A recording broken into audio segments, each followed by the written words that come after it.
안녕하세요. 정성산TV입니다. 오늘 소식은 문재인 정부 권력 가지고 헌법을 군홧발로 짓밟듯해라는 소식입니다.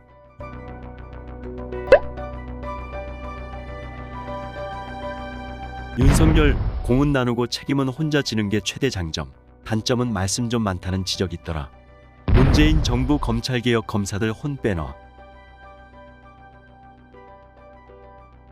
방송을 시청하다 보면 문언리로 상대 후보를 깎아내리고 자신의 진영 후보의 논리만 일방적으로 전달하는 패널들이 있다. 그런 패널들을 보면 얼굴에 철판을 깔아도 유분수지 도대체 어떻게 저런 발상이 가능할까라는 게 솔직한 심정이다. 물론 편가르는 증오와 선동의 정치가 난무한 패널판에도 소수지만 객관적 과학적 데이터를 근거로 시청자들의 고개를 끄덕이게 하는 이들이 존재한다. 김경진 전 의원이 대표적이다. 인상을 찡그리지도 소리를 지르지도 않지만 날카롭고 밀도 있는 그의 발언에 공감하는 국민이 많아 보인다. 그가 지상파, 종합편성 채널, 라디오를 넘나들며 종횡무진 활약하는 것만 봐도 잘 알 수 있다. 비호감 패널을 방송사에서 부르리는 만무한 까닭이다. 바깥에서 간접적으로만 느꼈던 김 전 의원의 내공을 직접 확인해 보기로 했다. 여의도 한 커피숍에서 그를 만났다. 문재인 정부의 검찰개혁 검사들 혼 완전히 빼버려. 문재인 정부 들어서고 검찰의 전형적인 부실 수사에 이은 봐주기 처분이 도를 넘은 것 아닙니까? 문재인 정권이 검찰개혁을 한다면서 검사들의 혼을 완전히 빼버렸습니다. 이 정권은 자신들의 편이 아니면 대놓고 인사불이익을 주는 것 같습니다. 과거에는 가령 검사가 저처럼 전라도, 고려대 출신이면 부장검사는 경상도의 다른 대학 출신이 옵니다. 여러 가지 크로스 체크가 가능한 인사를 하지요. 그리고 우리 때는 검사들이 부장, 차장검사까지는 들이받았어요. 막무가내로 수사를 시키고 그러지도 않았고요. 들이받는다고 불이익을 주지도 않았습니다. 그런데 지금은 한방향성 충성심을 가진 사람들로 요직을 채웠죠. 문재인 정부 들어 친정부 성향 검사들은 대거 승진했다. 그들은 편향성 시비가 있을 만한 논란을 다수 만들어내고 있다는 지적이다. 당장 성남FC 후원금 의혹 사건에 대한 수원지검 성남지청 검사들의 재수사 요구를 박은정 성남지청장이 막았다는 의혹은 계속 증폭되는 상황이다. 박은정 성남지청장은 2020년 법무부 감찰 담당관 재직 당시 추미애 전 법무장관 지시로 윤석열 전 검찰총장 징계를 주도한 인물로 검찰 내 대표적인 친정권 인사로 분류된다. 징계 추진 과정에서 위법 압수수색 논란을 빚어 직권남용 혐의로 고발당했지만 작년 7월 검사장 승진 영순위로 꼽히는 성남지청장으로 영전했다. 윤석열과의 인연. 검사 시절부터 윤석열 국민의힘 대선 후보와 인연이 있었나요? 제가 2004년도 광주 고검검사를 할 때 윤 후보가 광주지검에 있었어요. 고검검사, 지검검사 신분으로 몇 번 본 게 다죠. 인간적인 관계는 전혀 없었습니다. 서로 존재 여부는 알았다는 게 정확한 표현이겠네요. 윤 후보와 제가 직접 인연을 맺은 것은 제가 국회의원 할 때였습니다. 어떤 계기가 있었는지요? 타다 사태 기억하시죠?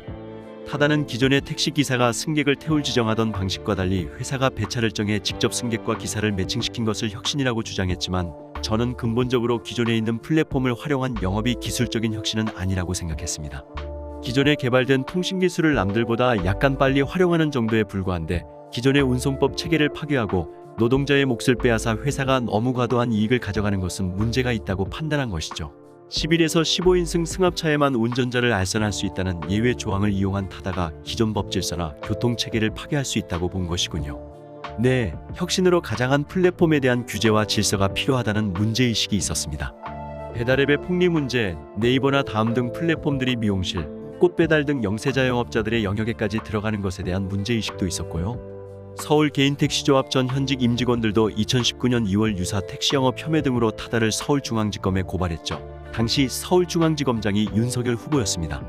중앙지검이 수사를 미적거리는 것 같아 윤 후보께 전화를 몇 번 했죠. 뭐라고 했습니까?